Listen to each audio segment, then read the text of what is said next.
হলের যে পানিগুলো আছে না, এগুলার যদি একটা বোতল যদি নিয়ে যদি শিক্ষামন্ত্রী যদি আমার হয়ে যদি খাওয়াই দিয়ে আসতে পারেন, তাহলে আপনার জন্য বিশেষভাবে আমি উপহার দিব, বুঝছেন?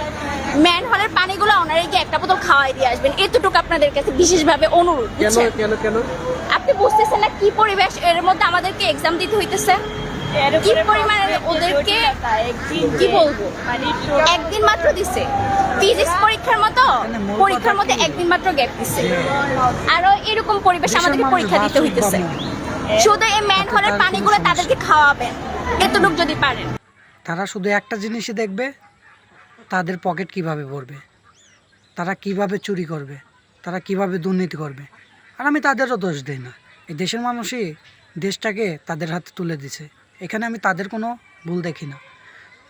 ভুল বলতে গেলে আমাদেরই, আমরা যদি তাকে সরকারে না আনতাম, 500 টাকার লোভে যদি তাকে সরকারে না বসাইতাম, তাহলে হয়তো ভালো কিছু পাইতে পারতাম।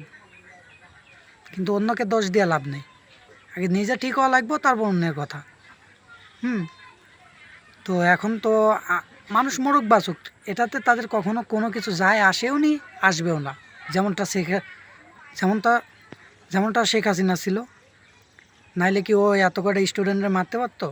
যেহেতু তাদের গলার কাটাই হলো স্টুডেন্ট, কারণ তারা ভালো মন্দ যাচাই করে তারপরে সাপোর্ট করে। এখন মূল কথা যে স্টুডেন্ট মারা গেলেও তাদের কিছু যায় আসে না, আরও তাদের লাভ, কারণ অন্তত তাদের বিরুদ্ধে কথা বলার মতো মানুষ থাকবে না, এটাই তাদের লাভ। তারা যা খুশি করতে পারবে, বুঝতে হবে।